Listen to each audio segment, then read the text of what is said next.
Pets Add Life, your guide to the latest in pet trends, products, and the joy of the human-animal bond, with Kristen Levine and Chris Bonifati, powered by the American Pet Products Association and Dog TV. And welcome back, pals, to another episode of Pets Add Life, the podcast. I'm Chris Bonifati, joined, as always, by the gracious and giving Kristen Levine. Kristen, how are we doing today? Oh, I'm doing great. And you always have such a lovely intro for me, so I came up with one for you. You are here with me is our clever, charismatic cat dad from Connecticut. Oh, that's a lot of C, and I do like the C. Hey, I have a little joke for you. What is a pirate's favorite letter? Arr. You'd think it's R, but a pirate's first love is the C. Oh, you got me. You got me. Gotcha. But hey, listen, we're celebrating National Dog Training Month. That is January. I didn't know that. Kristen knew that because she's aware of everything and all-knowing and basically omnipotent when it comes to these special times of the year. So we've got a really awesome dog training-oriented episode for you guys this week. We do. Got some really interesting guests. You're going to love them. And I'm excited about my product and my story today. How about you? Yeah, excited. Why not? Why not be excited? Why not be just, waiting with bated breath for the show to get on, right? I mean, it's just going to be another thriller here. And listen, if you're not watching us, you should be. We're available on Dog TV. We're available on YouTube. You could be watching us. We got this beautiful overlay that our producer put together. Really eye-catching stuff. And if you're not already following us on social media, you can follow Pets Add Life everywhere except TikTok because of this. They just banned it. So rip TikTok. Don't go downloading those other Chinese apps. Don't do that. Yeah, please. No. Don't do that. Just go to Instagram like the rest of us. And hey, without further ado, let's get into this episode of Pets Add Life. Kristen and Chris present Story Time. All right, Chris. It's story time. Would you like to go first today? Sure. Yeah. Let's get off my story because if you're excited by yours, I'm not excited to share mine, but I think it's important. As everybody knows, some wildfires have really run rampant through Los Angeles County, affecting hundreds of thousands of people. And while there are plenty of resources out there to help either feed or house or resettle people, us being an animal-oriented podcast, I wanted to make people aware of the situation with pets. And I actually just got off a call with some of my colleagues, one of which works in LA, and got some good news that their shelter is saying we don't need any more foster parents. Oh, good. Thank you for all the outpouring of support. But there are a few resources that I wanted to make people aware of. The Pasadena Humane Society is the designated evacuation center for the Eaton Fire, with LA Animal Services coordinating their efforts with the Cal Fire Department. So basically, if they're finding any displaced pets, they're going to be over at the Pasadena Humane Society. Society, of course, accepting donations of both product and cash money to help feed and rehabilitate, pay for the vet bills for these animals who were impacted. And let's drop the link to that in the show notes. Yeah, I'm going to put a link. This is an LA. I'm getting this off of an LA-based news source. There's going to be quite a few different links. So we'll put the link to this article, which has all the links to these places in there.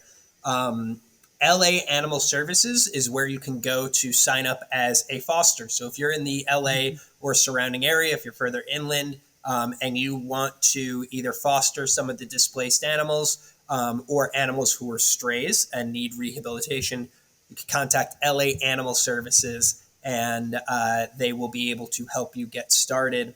And then just a few shout outs to some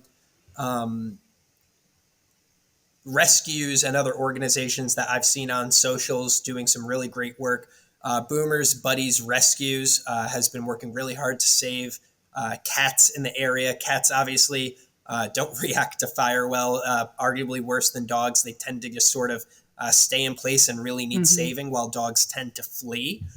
So shout out to Buddies. Cleo's Critter Care has been helping rescue small animals, hamsters, ferrets, etc. And then Viva Rescue's been credited with saving more than 350 animals in the burn zone. So shout out to those amazing organizations. And from all of us here at the Pets Ad Life organization, APPA and Dog TV, just wishing everybody affected in LA the best. We are with you in these incredibly trying times. Absolutely. And I know a lot of folks want to help out. So we'll have those links in the show notes. And I did want to mention too that a lot of the stories I've seen on the news are about shelter pets that have been flown to cities north of LA. And my neighbor was confused about that. She thought they were pets that had been discovered, after the fire. But those pets that are being relocated are actually pets that were up for adoption in the LA area shelters. And they evacuated those to make room for all the evacuees. So they're not moving out animals whose families might be looking for them. But yes, hearts and prayers going out to all of you. All right. I'm hoping you have a follow-up that. I'm gonna lighten the mood a little bit now. A little sugar after the medicine, please. Okay. Well, you remember back in 2024, we interviewed Melinda Thomas of Pets in the Classroom. Yes. And she told us all about this incredible program. Well, I just learned that they were awarded, let's see, what's it called? It's, by the U.S. Department of Education for their innovative approach to STEM education. And I think most people know what STEM stands for, but if you don't, it stands for science, technology, engineering, and mathematics. And it's basically an educational approach that integrates those four disciplines to give students, a practical real-world learning experiences. And the Pets in the Classroom program was awarded because they recognize how the programs and the pets together are helping the kids learn things like biology by observing the pet behaviors and life cycles. They are learning more about math by doing simple calculations of pet care costs. And they study environmental science by understanding these animals' habitats, and also have hands-on experience to help develop critical thinking and problem-solving skills. So shout out to Pets in the Classroom for being recognized. And I think most of us already know this, that pets aren't just great companions, they're also great teachers too. And good to hear that they're enhancing the STEM education. Yeah, I love Pets in the Classroom. It's one of my favorite organizations that APPA supports. I've always been really proud of the work that they do. I even have a few friends who've taken advantage of the grants. They're awesome teachers in elementary and middle school and have gotten grants to have bearded dragons or turtles and things like that in their classrooms. So I think it's just a really cool thing. Beyond the Leash, exploring the untold stories of pet passion and professionalism. And joining us now, a rare treat, a fellow Chris, is Chris Pearson, a distinguished professor of environmental history at the University of Liverpool and an expert in human-animal relationships. As the author of the critically acclaimed book, Collared, How We Made the Modern Dog, he delves into the captivating history of our bond with dogs, from their roles as hardworking companions to their transformation into pampered family members. Collared sheds light on how changing societal norms, dog breeding, and urbanization have shaped the modern dog's life. Chris's research is both thought-provoking and rich with surprising insights, exploring themes such as the rise of dog breeds, the role of dogs in 20th century conflicts, and even how dogs helped clean up urban environments in the past. That is a amazing smorgasbord of work, and we are so happy to welcome Chris. So Chris, how's it going? How's the other side of the pond over there? Yeah, great. Great to meet you, and thanks for having me. Yeah, it's good. It's a bit cold, but it's winter. It's Britain. That's how it rolls. That is simply how it is. So first, I want to tackle your work, Collared, and specifically the historical shift from dogs being workers to companions. So I know there's a lot of history and evolution that's squeezed in between there, but is there a particular moment or maybe a sliver of history that you could call out where that transformation really becomes apparent, where those dogs really turned into pets? Yeah, definitely. So for most of human canine history, dogs, as you said, were workers. They were hunters, they were guard dogs, they herded livestock, and pets were only a very, very small minority. But in the 19th century, in Britain, mainly a group of breeders, whether that was the working class so-called dog fancy who would fight dogs, but also breed dogs for display, or the more upper class breeders of the kennel club. They started to prize dogs more for how they looked and for their lineage than how they worked. So that's that big shift in the 19th century. And I think there's one dog that really encapsulates that, and that is the turnspit dog. These were small dogs who basically were in big kitchens, either pub or tavern kitchens or in stately homes, and it was their job to go around in a little wooden wheel which would turn the meat as the meat cooked. They were the turnspit dogs. They looked, from what observers say, they looked unhappy, unsurprisingly, and they weren't they weren't the nicest to look at, but they did perform an important function. But eventually machines came along that could replace the turnspit dog, and the turnspit dog didn't cut it in the new world of often exotic, prized pedigree dogs. So the turnspit dog went extinct. So I think that really sums up this moment in the late 18th century, early 19th century, when dogs went from being workers to being, in the West at least, prized for being pets and pedigrees.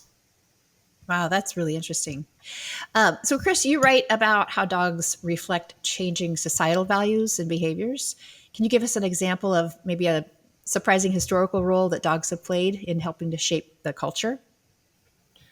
Yeah, absolutely. That's a really good question. I think one way to really think about that is how dogs' ability to sniff and to track transformed from them being hunters into being police and army dogs. And there's a history here which just shows how culture's changed and how it hasn't changed, of how these dogs were used in the Caribbean and the American South to track down enslaved people who had escaped the plantations. That was in the Caribbean and the southern United States. Then in the early 20th century, British, American, and European city, dogs were used to track down criminals. In Paris, some of the criminals were called Apaches because they seemed to be like Native Americans who would attack Parisians. Obviously, it's not a very respectful name, but anyway, police dogs were used to track down these gangs. And nowadays as well, we have dogs who are being used to sniff out drugs, sniff out explosives, and also track down people. So you can really see how the dog's ability to sniff, their amazing noses, how that has adapted to various cultural and historical moments. Yeah, and talking about dogs adapting, humans obviously went from living a nomadic lifestyle to settling down and eventually building villages, and now we live in these modern urban settings. So what do you think is the biggest challenge for dogs living in cities today, and how can we as owners help them adapt since, that they came from the wild as well? Yeah, great question. I think that's something we're struggling with to really think through. So, yeah, I mean, and this goes back to the 19th century when a lot of people worried that pet dogs, many of whom were working breeds from the countryside, they worried how they would adapt to the countryside. Could you have, say, a Labrador in your flat? Could you have a Husky in your house in the city? These are, big dogs, working dogs. And in many ways, dogs did adapt well to city environments, particularly, I would say, street dogs. So these were dogs who lived semi-independent lives from humans. They were allowed to, well, they roamed around the streets, often just sleeping, eating, scavenging food. They were known to hang around markets and butchers. So they performed a function in the city. They ate waste, and they were also companions. But nowadays in cities, dogs live very, very closeted lives. They are expected to spend a lot of time at home. With lockdowns, with COVID, people were at home a lot with the dogs. Maybe that was great for dogs, but now a lot of people have gone back to work, back to school. The dogs are alone a lot more, so they suffer from separation anxiety. Cities as well, on the streets, there's not often a lot of green space, so dogs don't have space to run. So we've created these urban environments which are great. I'm not anti-city. Cities are great. Dogs are great, but sometimes there are these problems with them. And if we go back to the United States in the 1970s, a lot was going on in Baltimore, in Maryland. And this was where there were a lot of street dogs basically at the time. And there was an ecologist called Alan Beck who studied the dogs. And he then went to work in New York in their, I can't remember the exact bit of New York government, but anyway, for New York City. And he was fascinated by street dogs, but also concerned that they were causing problems in the city with dog mess, barking, attacking people, getting in the way, all these things. So since the 1970s, there's been an even tighter crackdown on street dogs, on loose dogs. And of course, everyone's favorite topic, dog fouling, that owners are now expected to scoop the poop, which first came in New York in 1978. So owners and their dogs have adapted more or less, sometimes less, to city life. Yeah. Well, and speaking of street dogs, a lot of the countries still commonly have street dogs. You're currently researching the lives of Indian street dogs. So what unique insights have you gained from this study, and how did their experiences differ from those of pet dogs, say, here in the States?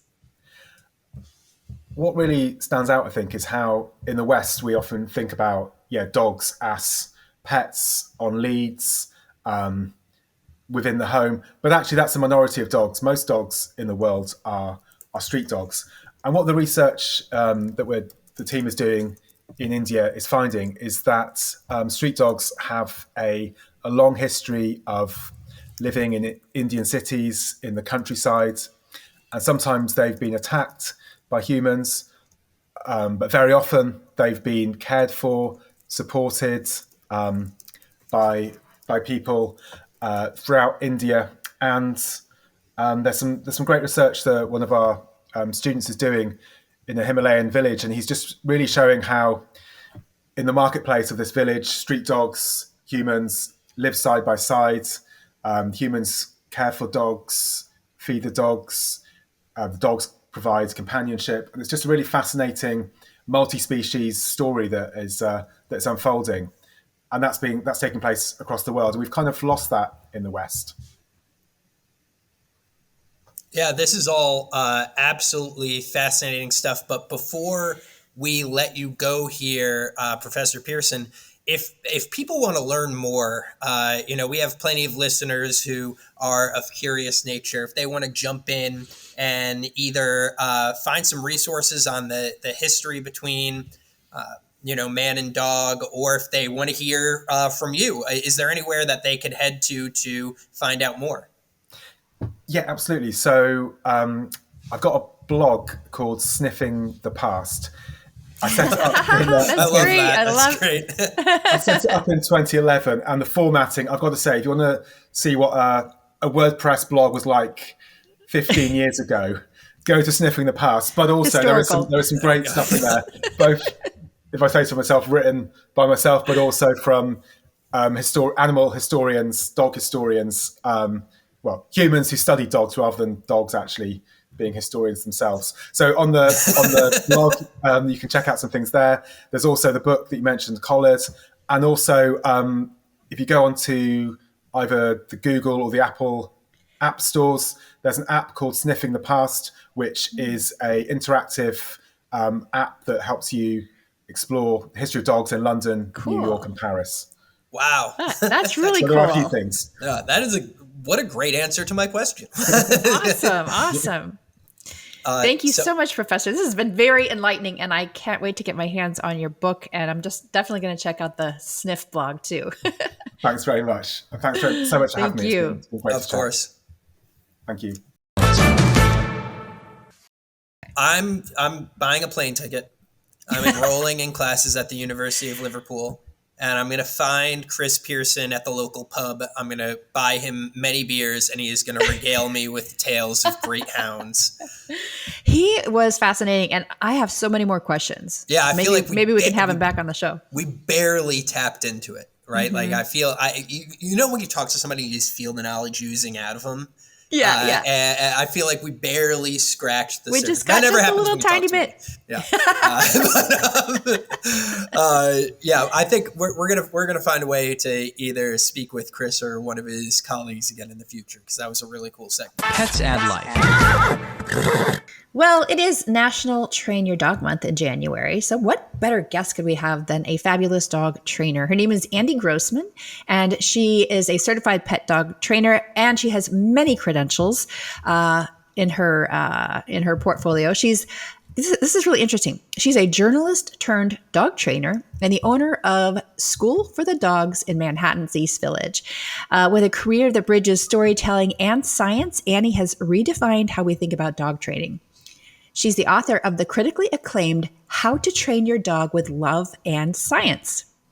And she hosts a podcast of the same name. So definitely want to check the book out and the podcast.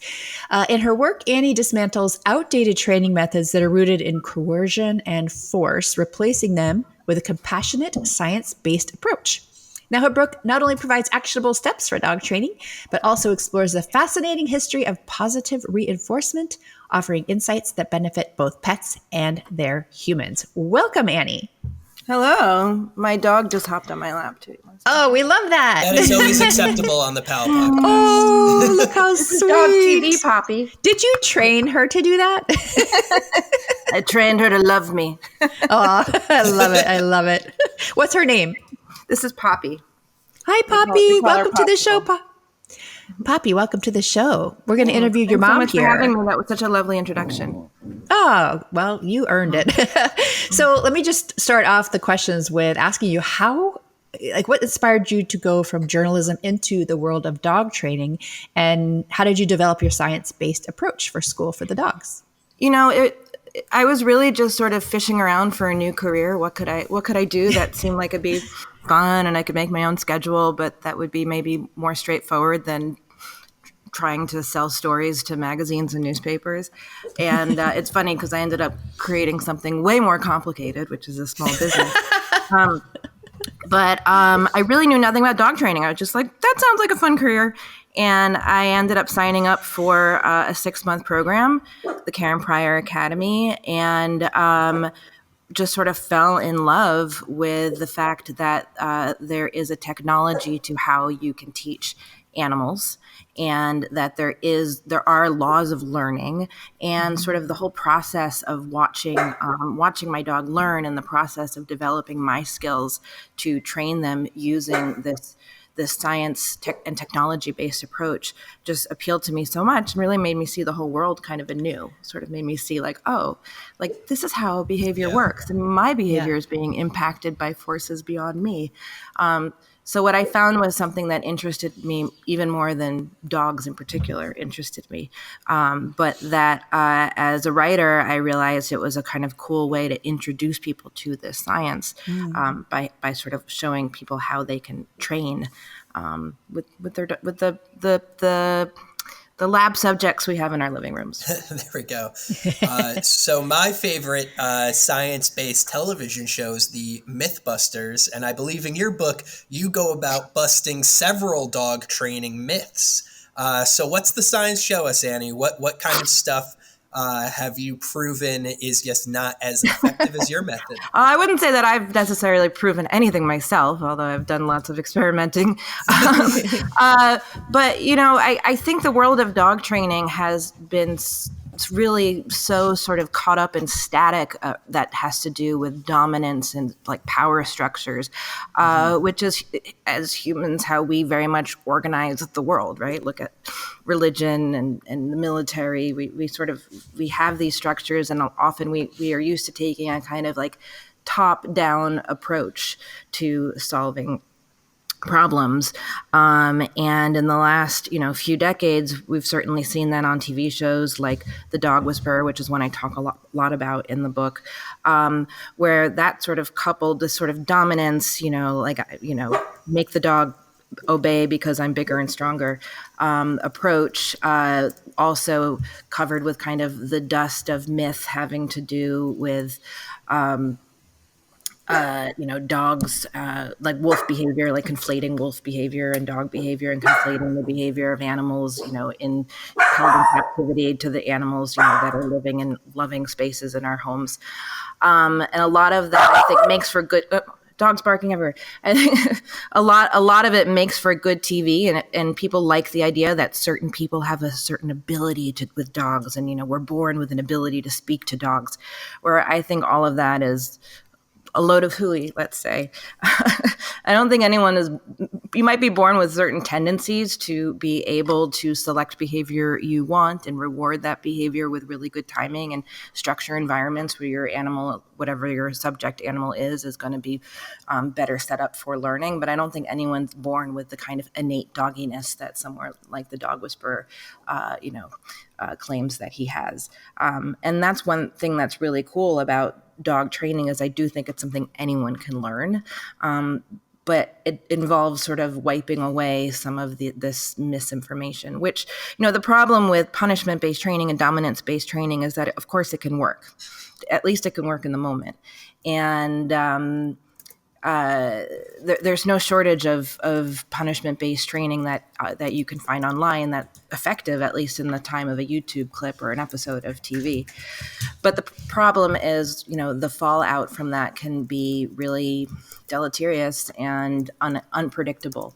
And we can use sort of like a much sharper scalpel to carve out the behaviors we want and make it less likely we're not going to get behaviors we don't want using a reward-based, science-based approach. Yeah. So another way to think of it then would be you're going to get more predictable outcomes with positive reinforcement. And for our listeners, I mean, I think we all know what positive reinforcement training means, generally speaking, but can you break it down? Yeah. Tell us what it entails. Positive reinforcement, I also think, is often misunderstood as like just be nice to your dog, and the positive sounds like it's not like just that heart, stars, and flowers. Actually, the positive in the term positive reinforcement refers to the fact that something is being added to the equation in order to encourage the likelihood of behavior is going to happen again. So there's two parts of it. The reinforcement is encouraging of the behavior, and the positive part is that you're adding something to the equation. And you could the thing is, like, there's a technique to it, because you could certainly positive reinforce behaviors you don't like all day long and get a lot more of those behaviors. And you could even be doing something that you think is punitive, that, you could be yelling at your dog. And your dog is actually being positively reinforced by the yelling, which you can tell if the behavior keeps happening again. And the other side of the spectrum, if you're wanting to reinforce and encourage a behavior, is actually negative reinforcement, where you're taking something away in order to encourage a behavior. And, one example of that is like there's a method of teaching a dog to drop it by like giving them an electric shock or stimulation until they drop the thing, right? The dropping the thing makes the painful thing go away. And that's technically speaking negative reinforcement. And then you have punishment, and punishment is discouraging a behavior. But when you're discouraging a behavior, you very well might also be helping your dog make an association that was not what you predicted. In the book, I talk about an example of a trainer that we call a crossover trainer, who used to use like punishment, sometimes called balanced techniques, and now works to incorporate smart positive reinforcement, like good dog training, as much as possible in her work. She had a dog who she used an electric collar on a few times at a training facility before she decided it wasn't right for this dog in this situation. And the dog ended up developing a fear of rubber mats, because the facility had rubber mats on the ground. And, just after, being shocked, what we would probably say was shouldn't have hurt it. It wasn't very big, shock or whatever. But for that dog, it was enough to make an association that rubber mats are a scary thing to step on. So you never know.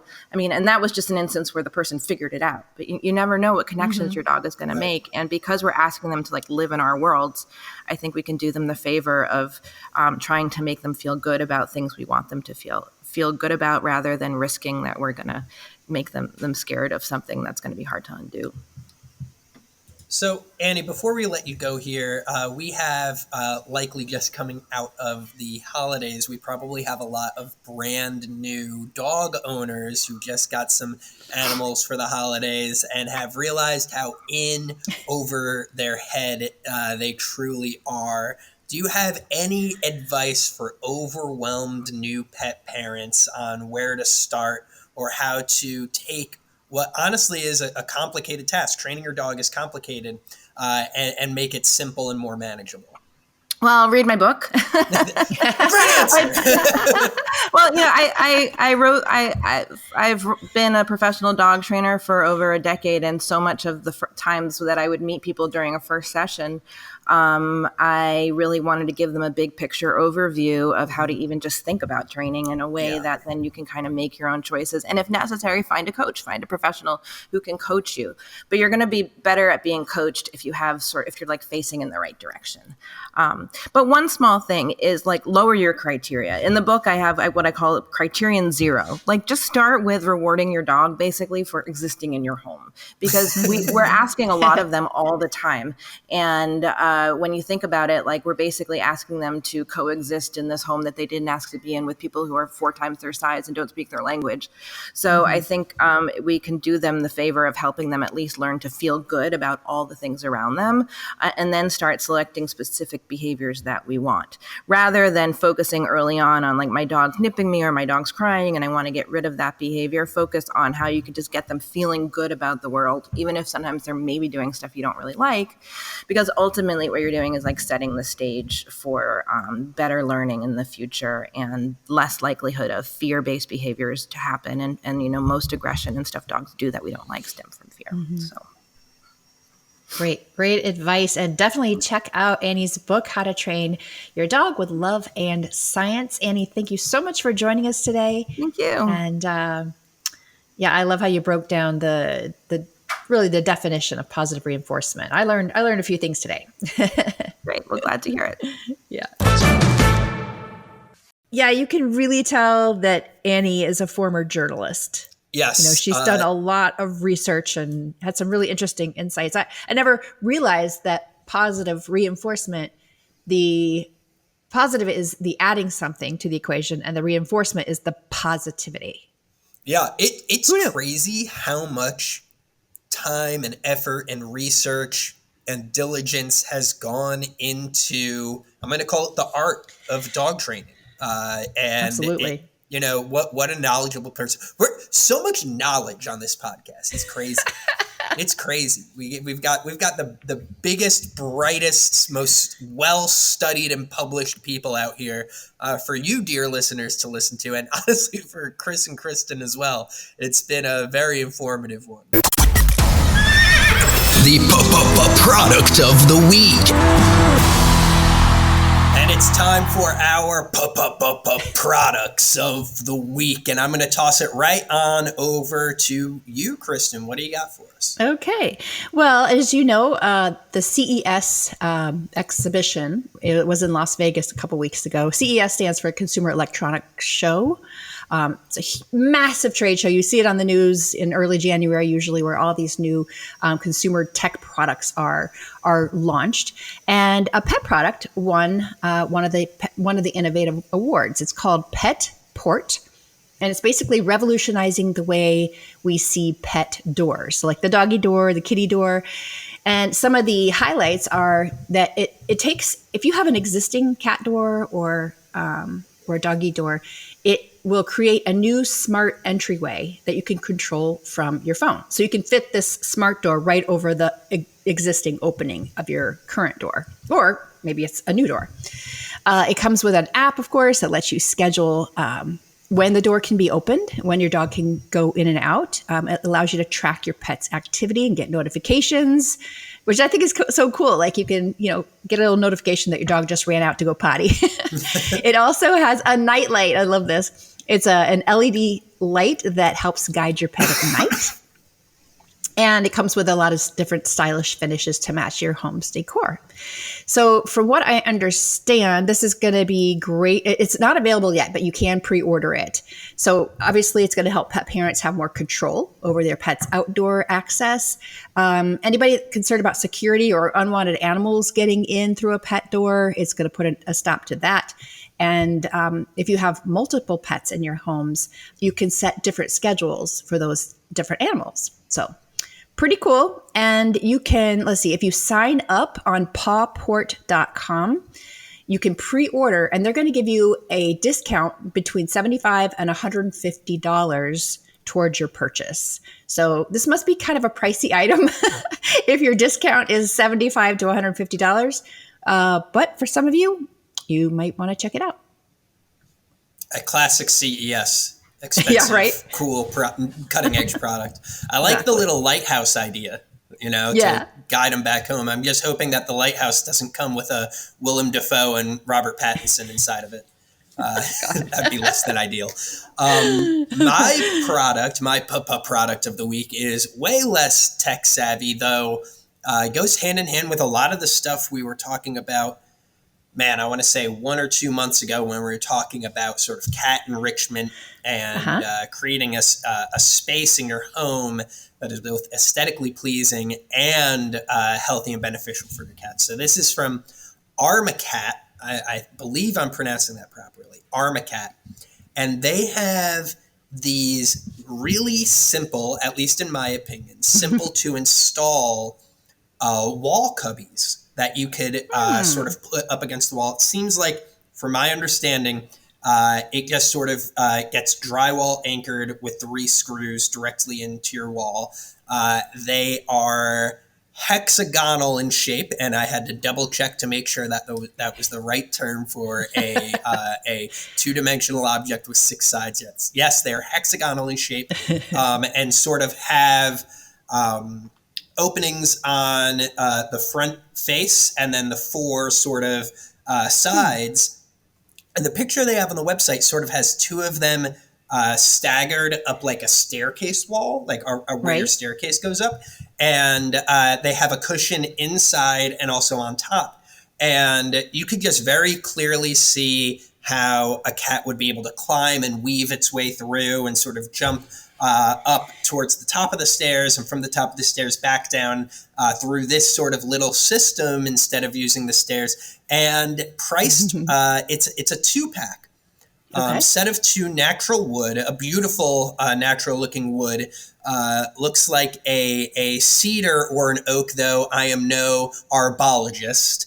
Only runs you $120. So that I think that's a pretty good deal for something made of wood. If you have that sort of aesthetic going on in your home, sort of like a very pleasing symmetrical shape, sort of hides the cushion. And you know what? We've been talking a lot about making your home more cat friendly in the sense of enrichment and giving them some ways to sort of emulate what they would be doing outdoors. I think this is a great way to start that process with your home.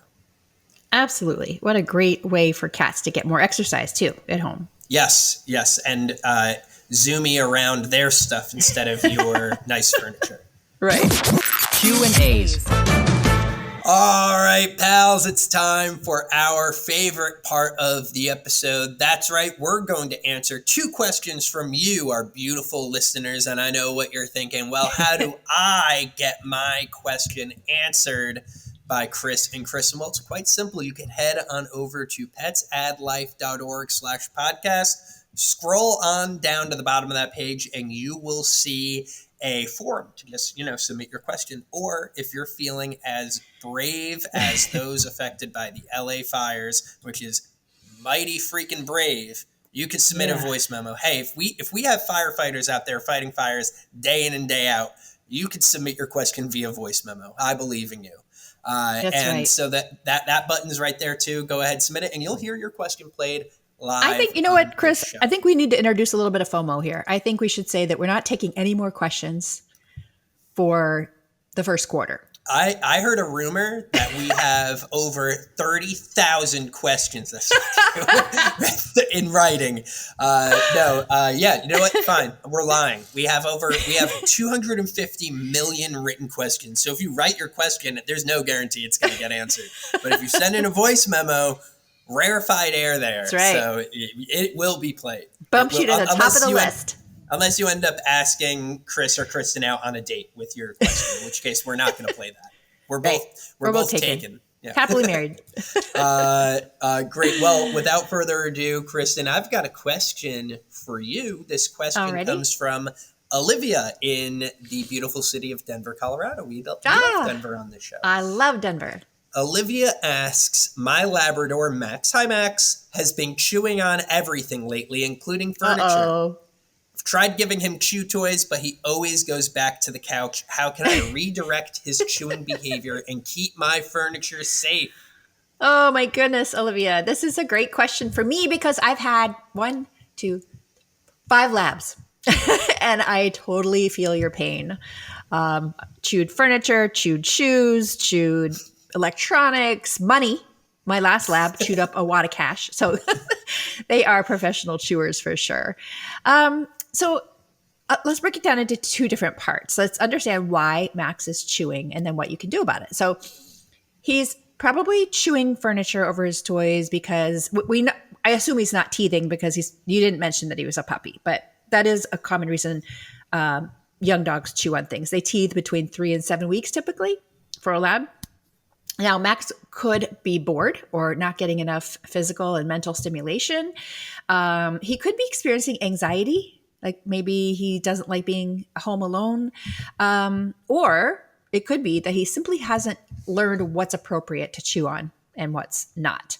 So I'll just start with, I feel like I say this almost on every answer, but exercise is crucial. A tired dog is less likely to engage in destructive chewing. So make sure Max is getting plenty of physical activity. Labs need, they're bigger dogs, they're active dogs, so they probably need a couple half-hour, walks or playtimes a day.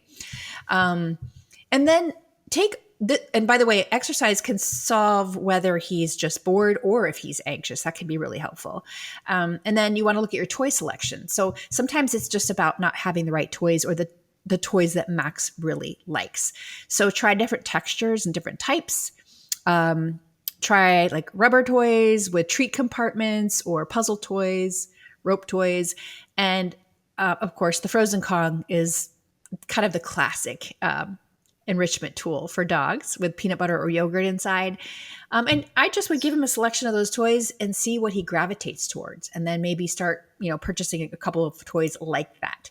So as far as the furniture goes, you can use a spray deterrent, but not everybody likes to spray stuff on their furniture. But I would say give those 2 a try. Try to narrow down why he's chewing, and then see if some of those strategies work for you. And bonus tip: if you are leaving him home for long periods of time, maybe consider having a pet sitter a dog walker pop in a couple times a day or once a day to help burn off some of that energy. So good luck to Max and Olivia. Good luck, Max. Great advice as always, Kristen. What do you got for me? I've got a question for you. And of course, it is a cat question. Yay. This comes from Sophie in Portland. She says, my cat Luna loves to jump on counters, but it's becoming a real safety issue when I'm cooking. I've tried a few methods to stop her, but nothing seems to work. Do you have any advice on how to train a cat to stay off countertops without stressing her out? Yeah, I mean, you can't train a cat to do anything. They train you, right? I mean, that's kind of how it goes. But I hear you. As a cat owner, my favorite ingredient to cook with is cat hair, because the cat, as soon as you put something tasty in that pan, cat's there. My big tip, and this is going to sound wild and totally out of pocket, but it works, and I swear by it. Wait, what did you say? It's what? Foil down. Oh, aluminum foil. Aluminum Yeah. foil down on your countertops. Cats, for whatever reason, they don't like it. They're gonna put their little paws on it, and then they're gonna freak out and scurry away. So especially if your concern is I'm cooking and this cat just can't come up here. There's knives, there's heat, there's hot oil. Put some aluminum foil around, and eventually they're just gonna associate that bad feeling with the countertops and won't go up there anymore. So that's one, and it doesn't hurt the cat. The aluminum foil is not hurting them. They just don't like it. They're just fussy, and you're going to use that fussiness against them here.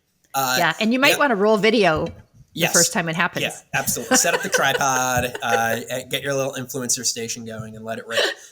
Number two, so it sounds like this is while cooking, so the cat's probably food motivated, which there's not much you can do about it, honestly. You could try getting better treats, but nothing beats, for a cat, the smell of meat cooking in butter. Like, that's like the ultimate dream for them. You're never going to beat that. But if the cat is climbing because of boredom, you may want to listen to my product of the week from this week.